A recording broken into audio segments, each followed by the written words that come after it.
Somos Gafa TV Online, desde Quito, Ecuador, para todo el mundo.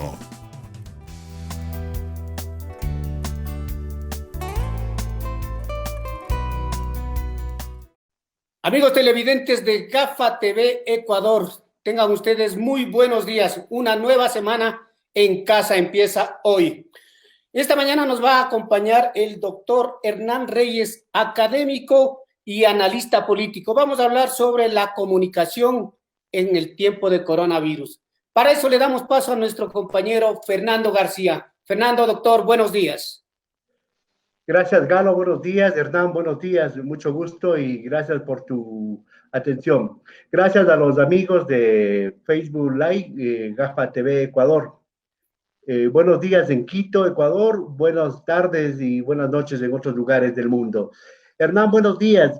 Quisiéramos, para comenzar, ¿cómo estás tú sobrellevando esta semana y este mes y pico ya de cuarentena, de encierro que está en nuestro país a producto del virus COVID-19? Buenos días, Hernán. Fernando, buenos días. Muchas gracias a Gafa TV por la entrevista. Un saludo a la audiencia. Bueno, en realidad, en el caso personal, estoy dedicado, digamos, a lo que se denomina ahora teletrabajo. No estoy dando clases en una universidad, seguramente en unas semanas más empiezo a dar clase en la otra, con las dificultades obviamente que esto amerita. No es solamente cuestión de cambiarse de un sistema presencial a otro, pero bueno, ahí dándole. En el encierro, bueno, con los cuidados y los temores al mismo tiempo, que la mayoría de gente tiene. Creo que es importante pensar que esta cuarentena ha movido mucho el piso a las personas en el sentido de lo que antes se entendía que era la socialidad. Ahora tenemos que acostumbrarnos a una nueva socialidad. Quienes vivimos, en el caso mío, con mi pareja, estamos acompañados, estamos en familia. Quienes viven con pareja, hijos, a veces familias ampliadas también. Hay personas que viven y pasan la cuarentena solos. Creo que hay una reconfiguración de todos estas maneras de enfrentar la vida a la que nos ha llevado la cuarentena, Fernando. Sí, después habrá que hacer lecturas y relecturas de todo lo que hemos experimentado durante todo este tiempo, que no sabemos hasta cuándo nos tendrá en esta situación.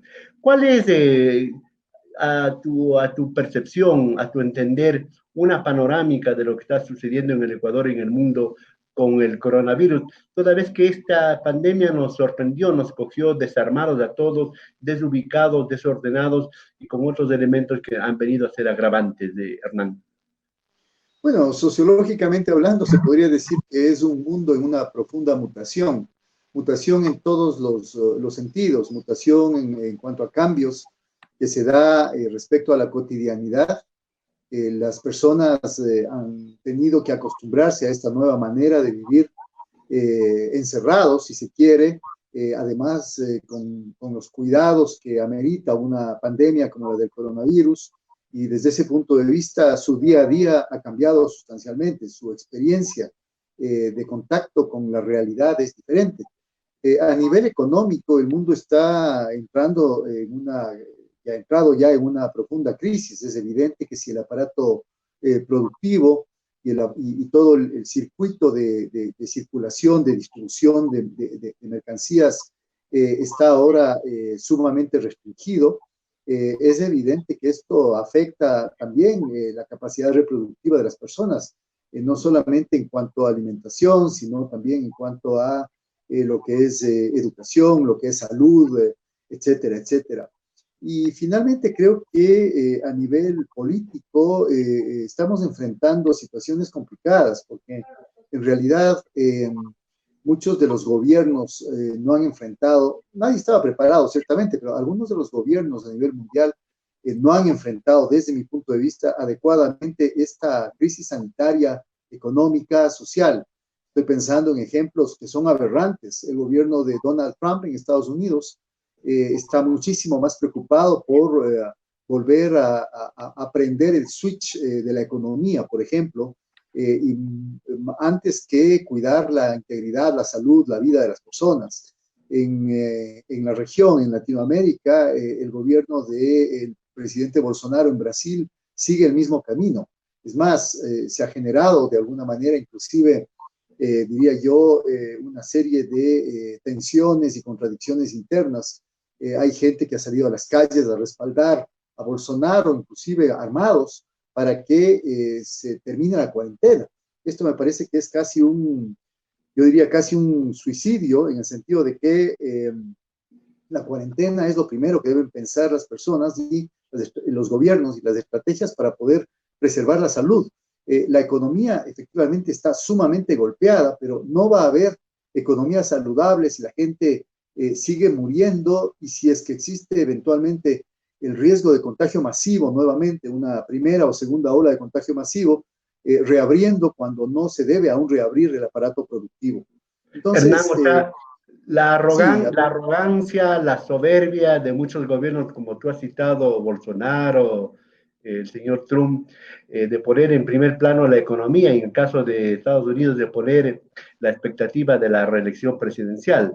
Pero en el caso del Ecuador, viniendo a lo nuestro, a lo doméstico, ¿cuáles han sido los aciertos, cuáles han sido los errores, cuáles han sido los desajustes que ha tenido el gobierno del licenciado Lenín Moreno en esta pandemia?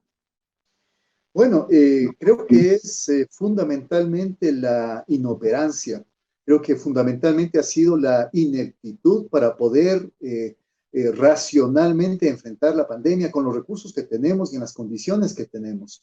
Ciertamente, como dije, ningún gobierno estaba preparado, pero hay gobiernos que han reaccionado de manera mucho más ágil ante lo que se ha venido para sus poblaciones con esta pandemia. En el caso del Ecuador, la respuesta fue sumamente tardía, y no solamente eso, sino que en el caso del Ecuador, yo me atrevería a decir que el gobierno ha ocultado información, que el gobierno, o al menos se podría decir que ha manejado de una manera desastrosa la información pública, que es un recurso fundamental frente a este tipo de crisis sociales, porque evidentemente la gente, cuando tiene credibilidad en sus gobernantes, cuando la gente está confiando en lo que ellos le están diciendo y en las medidas y estrategias que están desplegando, yo creo que actúa de manera mucho más adecuada.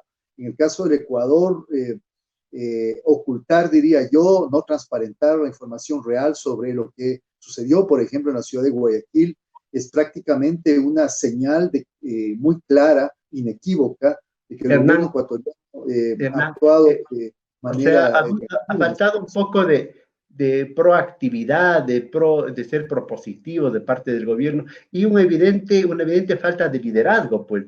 Los voceros del gobierno, en este caso la ministra de gobierno, el secretario de la presidencia, el ministro de salud, ellos un poco como muletilla le nombran al presidente de la República y le preparan las cadenas nacionales. Y eso también ha incidido porque el país necesita un liderazgo fuerte, un liderazgo que esté siempre en primera línea y que dé los patrones, que dé las directrices para poder salir de esto. ¿Eso ha incidido, Hernán? Por supuesto, la gestión gubernamental, creo yo, frente a estas situaciones extremas, no solamente tiene que ver con una buena gestión en términos de estrategia política y de ejecución de acciones, tanto en el campo de la educación, en el campo de todo lo que es la competencia del Estado, en el manejo de la cosa pública, sino también, como decía, información adecuada, que fundamente, que soporte, que sustente y que ayude a que esa gestión logística, llamémoslo de así, vaya en la dirección adecuada. Aquí en el Ecuador no ha habido ninguna de las dos cosas. Aquí en el Ecuador lo que ha habido son diletancias, tardanzas, inoportunidades en el manejo propiamente operativo de la crisis. Y por el otro lado ha habido, yo diría, información contradictoria, ambigua, insuficiente, frente a lo que el gobierno está haciendo. Sumemos los dos elementos y nos encontramos con una población, por un lado, desorientada, por otro lado, incrédula de lo que el gobierno está haciendo, y en ese sentido una población, o buena parte de la población, yo diría, está actuando por su propia cuenta. Cuando la cuarentena se está debilitando, llamémoslo así, se está relajando, como sucedió en Guayaquil, como aparentemente y lamentablemente está sucediendo en Quito. Esto tiene una causa fundamental. La población, o bien la población más vulnerable, no puede seguir encerrada sin recibir nada a cambio en el sentido a veces de alimentación básica para poder sobrevivir, o la población, por ejemplo, de clase media y clase media hacia arriba, simplemente no hace caso y no obedece las instrucciones del gobierno porque no le cree o porque finalmente estamos en un momento en el cual casi para ellos la filosofía es la ley de la selva, es decir, sálvate tú si puedes y al diablo el resto. Entonces, sí me parece que claro, ayudan para que la crisis esté de alguna manera todavía en una situación bastante grave en el caso ecuatoriano y no tengamos todavía una luz al final del túnel. Hernán, en todo caso, en todo el mundo creo que se está manejando subregistros en cuanto a los números de contagiados y de víctimas. Se está dudando de las cifras de China, de los de Estados Unidos, y obviamente del Ecuador. En ese contexto, ¿cómo calificarías tú el manejo de la comunicación, de la información a nivel global y luego para un poco trasladarnos a la situación de nuestro país? ¿Cómo ha sido? Y vos con cantidad de información a través de redes sociales, a través de los medios, ¿cómo contextualizas tú esa información? ¿Cómo conceptualizas en cuanto a la información y la comunicación en el mundo?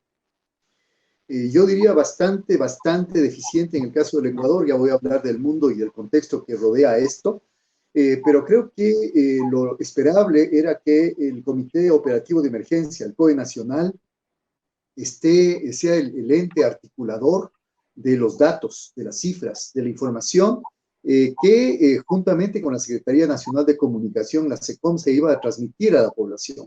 Es una decisión ya de los operadores políticos, de los funcionarios de alto rango, decidir cómo transmitir esa información. Yo me atrevo a decir también qué transmitir, pero qué transmitir no significa ocultar la información o querer tapar el sol con un dedo.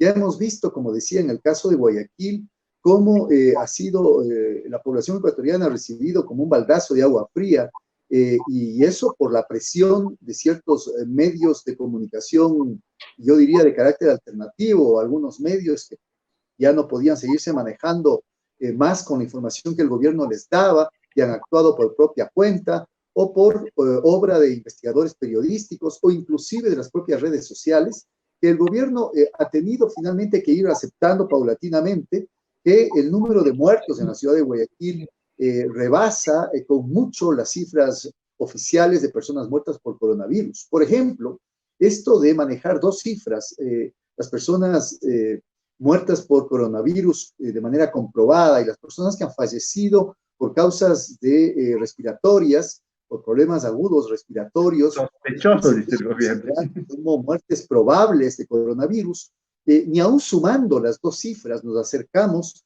a lo que, por ejemplo, han sido algunas cifras derivadas en la ciudad de Guayaquil de lo que son las personas muertas en los últimos 2 meses.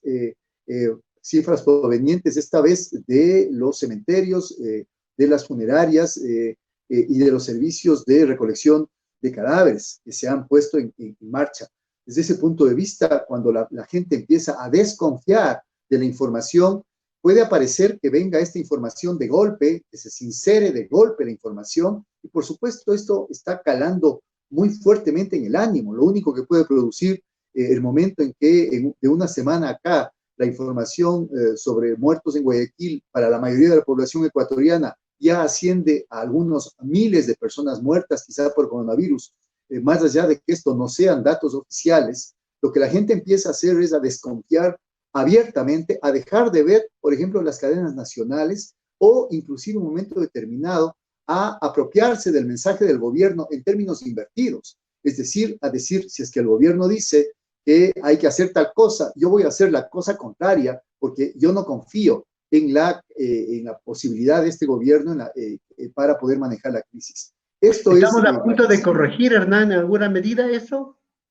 Yo pienso que sí, siempre es posible corregir lo que se está haciendo mal. Pero a mí me parece que el gobierno sigue empecinado en no crear, por ejemplo, o en no adscribir al Comité Operativo de Emergencia, al COE Nacional, una asesoría de tipo científico. A mí me parece que, por ejemplo, los epidemiólogos o aquellos médicos o gente que se ha especializado y que son expertos en sistemas de salud y que pueden hacer y ayudar a que el gobierno haga proyecciones más adecuadas con los datos que se cuentan y que pueda efectivamente además difundir los datos de manera, de mejor manera, creo que están todavía ausentes. Yo veo todavía que hay debates en redes sociales por parte de gente experta que finalmente aconseja al gobierno, trata de asesorar al gobierno, trata de darle dirección, pero que el gobierno sigue empecinado en, de alguna manera, dividir políticamente los voceros políticos. Por un lado, estoy pensando en la ministra de Gobierno, estoy pensando inclusive en las pocas apariciones que ha tenido el ministro de Defensa, estoy pensando en el propio mensajes, o el mensaje subliminal, diría yo, que a veces los rarísimos, las rarísimas apariciones del presidente Moreno tienen, es decir, todo esto me refiero a una dimensión política, que inclusive mezclan la información sobre la pandemia, sobre la crisis sanitaria, como información de tipo política. Siguen hablando de la oposición, siguen hablando del gobierno anterior, siguen hablando de las supuestas fake news en redes sociales,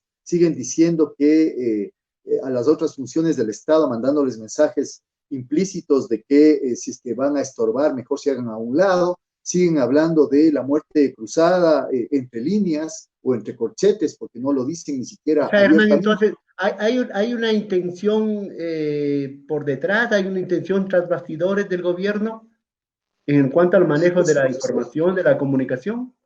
Por supuesto, sí, inclusive yo diría hay una intención por acallar voces críticas, hay una intención por desmerecer todo cuestionamiento a su manejo, hay una intención por evitar que haya un pluralismo de ideas y de enfoques para abordar la crisis. Es decir, yo diría, está apartándose de una línea de acción democrática, porque si bien es cierto, el gobierno tiene que tener un timón bien manejado, tiene que ser una autoridad creíble, no es esto un óbice para que el gobierno crea que ha desaparecido, por ejemplo, el legislativo, o deba desaparecer el poder legislativo, o deban dejar de oírse voces como la de la Defensoría del Pueblo, que está velando, por ejemplo, por los derechos humanos de las personas.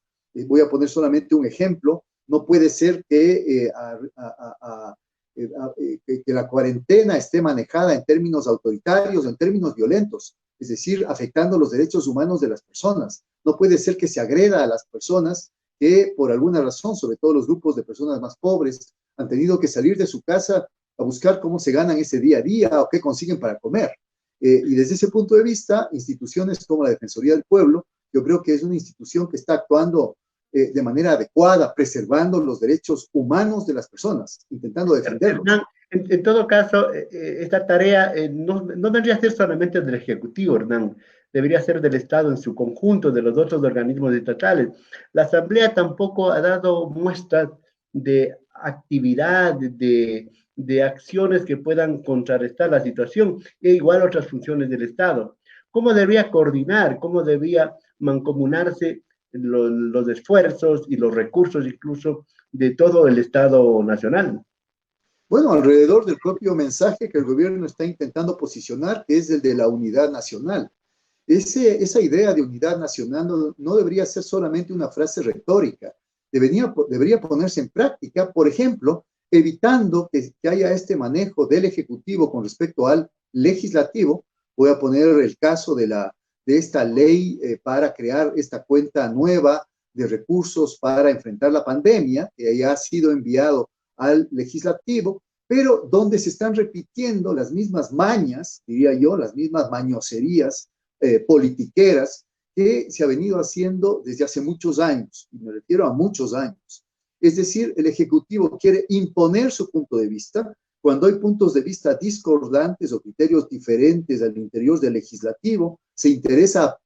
Lo que interesa es aplastarlos, excluirlos, dejarlos a un lado, acusándolos de que están yéndose en contra del interés nacional o de que están yéndose en contra de tal o cual sector social del país. Creo que la ministra de Gobierno, que supuestamente para otros temas aparece como alguien que tiene mucha experticia en hacer lobby, debería no solamente hablar con su bloque político para tratar de unificar su voto en la primera discusión o la segunda discusión de esta y de otras leyes, sino debería acercarse, yo diría, con humildad, con modestia, porque ahora no puede haber prepotencia en las actuales condiciones que estamos viviendo, al resto de bloques legislativos, incluyendo aquellos bloques que han sido satanizados por el gobierno. Me voy a referir, por ejemplo, al bloque del correísmo. Creo que debe la ministra Romo acercarse también al bloque correísta y no solamente ser la portavoz de un mensaje que quiere dejarlo a un lado, que quiere seguirlo acusando de todos los males que se está viviendo en el país. Pero Hernán, pero de uno y de otro lado están primándose los cálculos políticos, los cálculos electorales, pues, ¿cierto?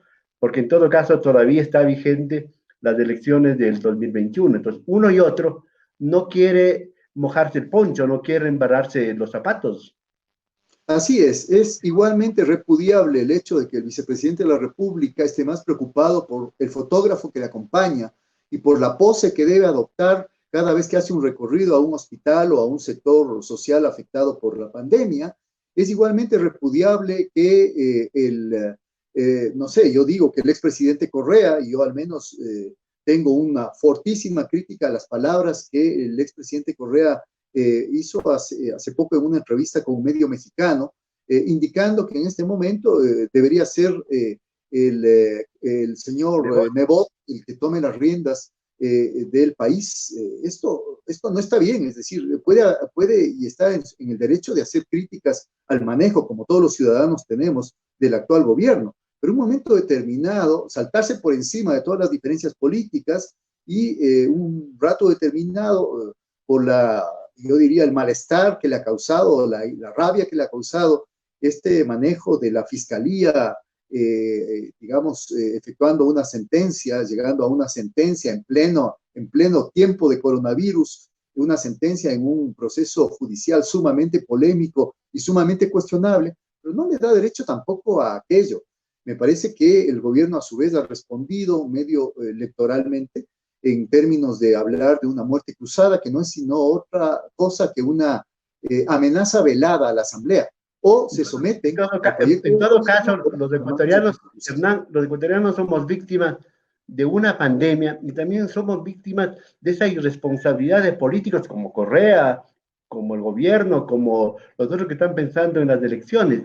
Y eso sí me parece deplorable y de todo punto de rechazo de uno u otro, más allá de cualquier afectividad o algún acercamiento político que tenga la gente.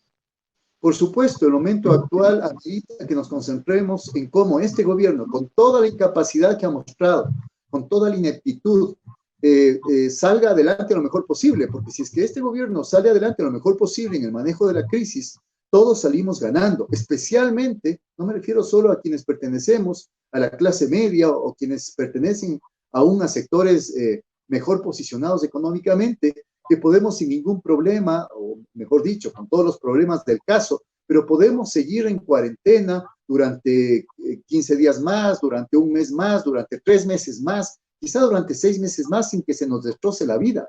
Los sectores más pobres de este país, en todas las ciudades del Ecuador, en todos los sectores rurales del país, son sectores que a veces viven día a día, viven semana a semana.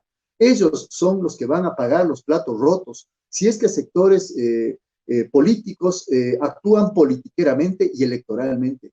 A mí me parece que es también un rato, es este el momento de repudiar acciones como las donaciones de ciertos banqueros que a la larga también estarán haciendo lobby con el gobierno para que esas donaciones, que aparentemente son una muestra de su disponibilidad para ayudar a las personas desde los que más tienen, se vuelven finalmente en deducibles del impuesto a la renta, porque esto ya ha habido una conversación previa y se va a incluir esto. A mí me parece que es rechazable. Y desde ese punto de vista... Hernán, en todo caso, rechazable, repudiable, porque podemos morirnos los ecuatorianos ya no solamente por el coronavirus, sino por esas actitudes calculadas, interesadas y realmente estudiadas que están haciendo nuestros sectores políticos, nuestros líderes y nuestro gobierno. Pasando un poquito y volviendo a la comunicación directamente, ¿cómo ha sido el comportamiento de los medios de comunicación en el país? ¿Hay gente que de pronto está buscando ser héroes o se está manejando bastante correcto? Bueno, este es otro tema tremendamente complicado, porque en realidad los medios de comunicación durante al menos un mes o mes y medio de lo que ha durado esta crisis han sido medios de comunicación que han actuado, los grandes medios masivos, sobre todo los privados, a ellos me refiero, han actuado como una suerte de colchón que ha permitido que esta falta de gestión adecuada del gobierno sea lo menos perceptible o pretenda ser lo menos perceptible para la población. Las agendas mediáticas, las agendas informativas prácticamente se habían limitado durante ese mes y medio a reproducir los mensajes y las ideas y los argumentos que el gobierno quería plantear a la población ecuatoriana. Los medios de comunicación, además, han caído en lo que ya para las protestas de octubre del año pasado, algunos habíamos denominado el cerco mediático o el silencio mediático, porque en realidad no ha permitido esos medios que aparezcan otras voces que permitan efectivamente inclusive hacer la sana labor de cuestionamiento y crítica a lo que el gobierno estaba haciendo mal. Y han sido las redes sociales nuevamente, y han sido medios alternativos los que han tomado la posta, y de alguna manera ha sido tan evidente el desfase entre realidad y las informaciones mediáticas de los medios privados y de las propias voces oficiales, que un rato determinado estos propios medios privados han tenido que ir sincerándose y han tenido que ir transparentando alguna información importantísima que el gobierno quería mantener oculta. Yo no dudo, Fernando, que en una crisis como esta, el gobierno deba mantener en reserva determinados temas, porque podrían producir impactos sociales en el ánimo de la población, que podrían devenir en desórdenes, que podrían devenir en una situación de angustia y descontrol. Pero frente a cifras que otros gobiernos, yo he visto, han manejado mucho más transparentemente y que se relacionan con la pandemia, en el sentido de que son cifras que la población tiene derecho a saber. Por ejemplo, digo yo, los números reales de población contagiada con el virus, siempre y cuando además se aplicasen el número de tests o de pruebas que es el adecuado. Todavía estamos muy atrás frente a otros países en ese sentido, y por lo tanto existe mucho subregistro real de cuánta población ecuatoriana está infectada con el coronavirus. Entonces, todo eso...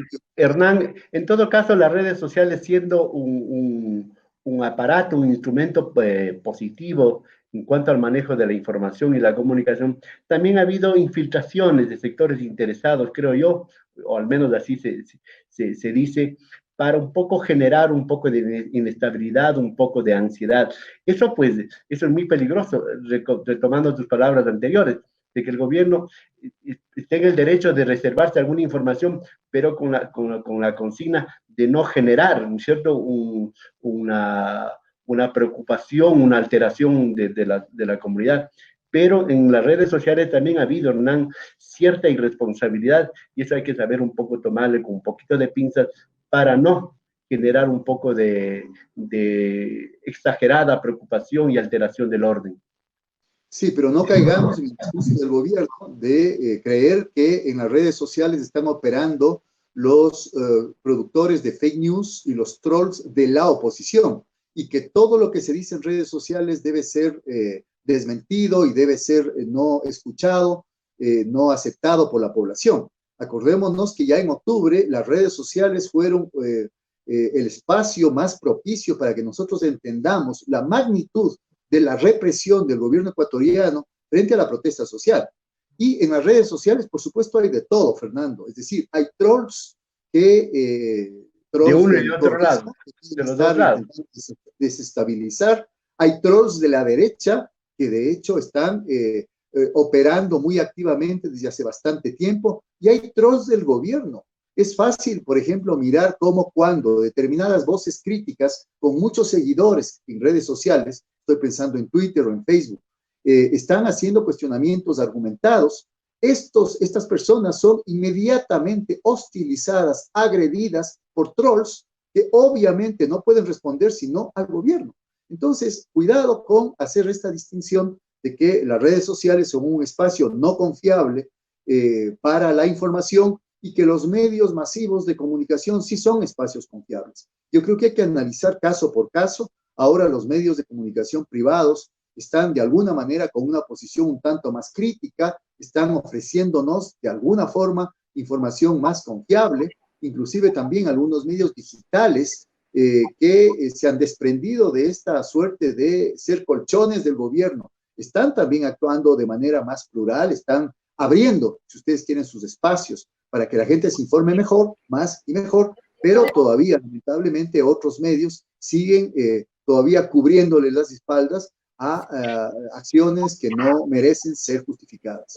Hernán, en todo caso... Fernando, un ratito, disculpa, Fernando, disculpe, doctor. Tenemos un comentario que nos llega y quisiéramos hacer la pregunta al doctor. Dice el señor Johnny Núñez, que por qué era un servidor incondicional del gobierno anterior que dejó quebrado al país y usted ayudó a Moreno a estar en el gobierno.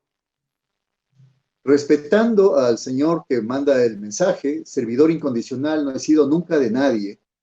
Yo fui un funcionario público durante 2 años, yo no soy afiliado a ningún partido político y si es que el señor se da el trabajo de revisar lo que yo he producido a través de artículos académicos, lo que yo he escrito en redes sociales, lo que ha aparecido constantemente como mis opiniones en entrevistas de múltiples medios de comunicación privados, comunitarios, digitales y no.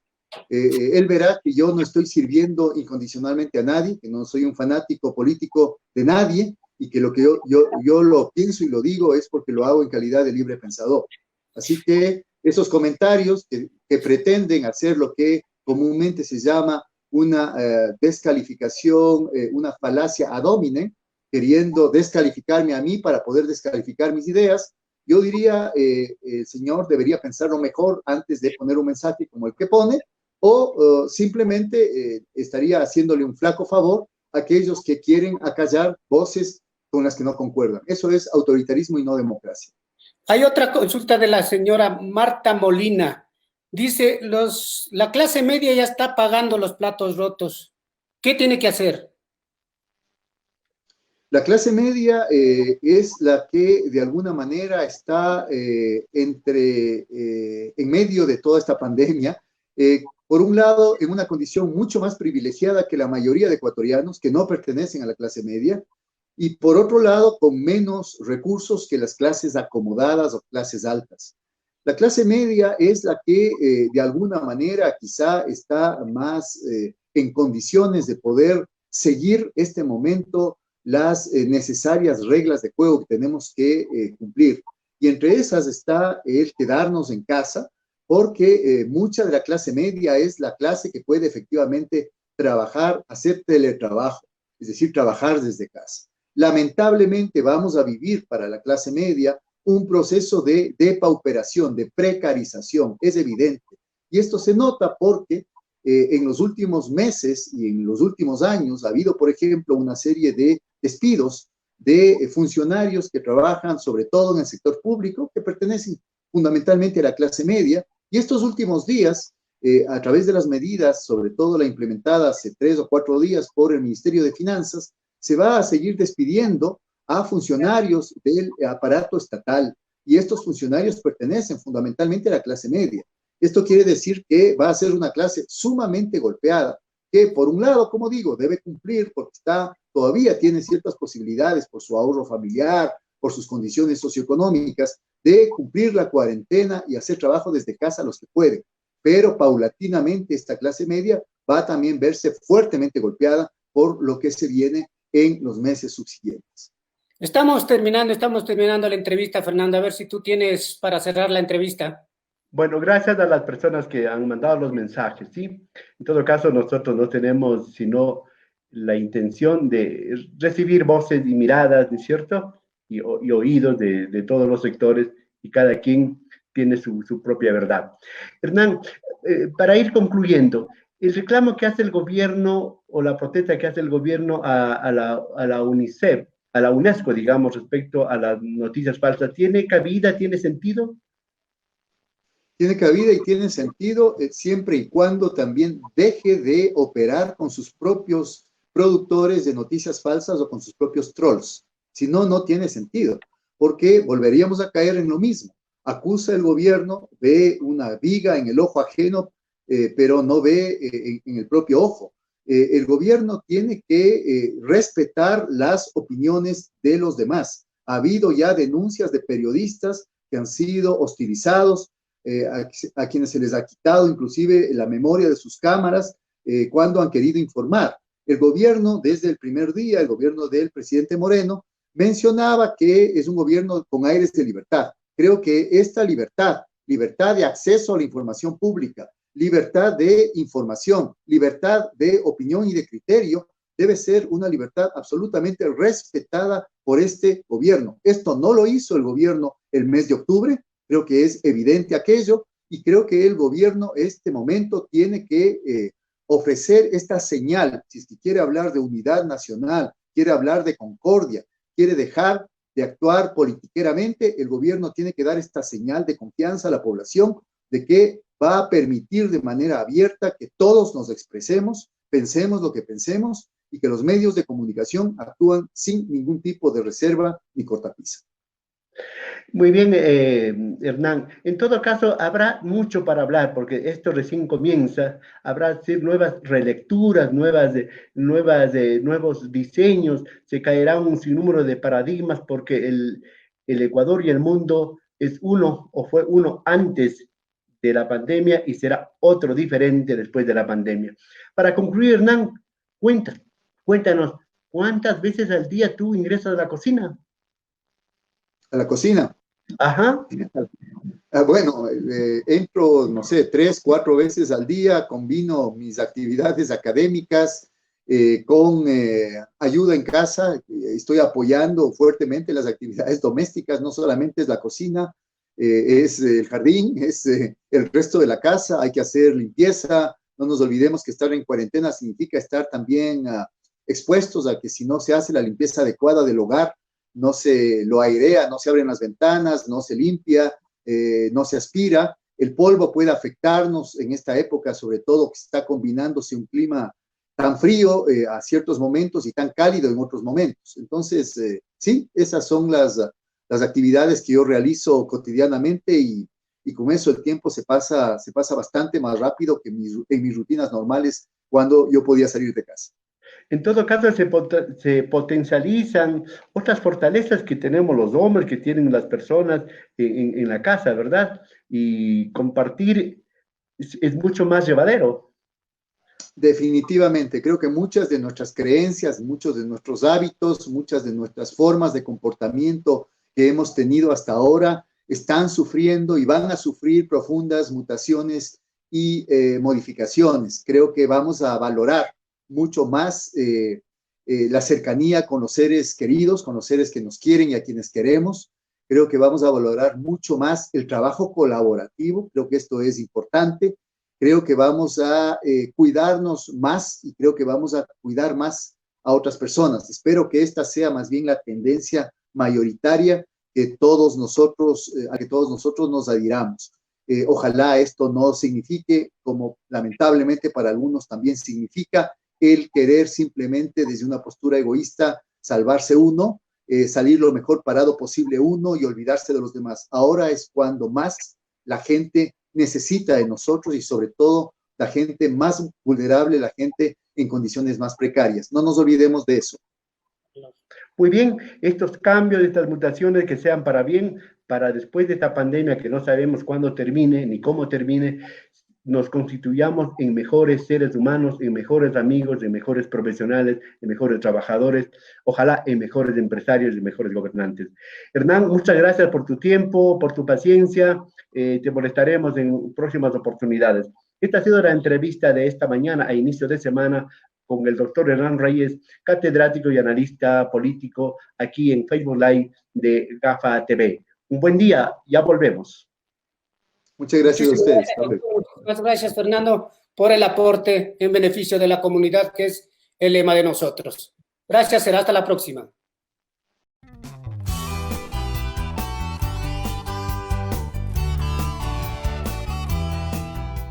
Somos Gafa TV Online, desde Quito, Ecuador, para todo el mundo.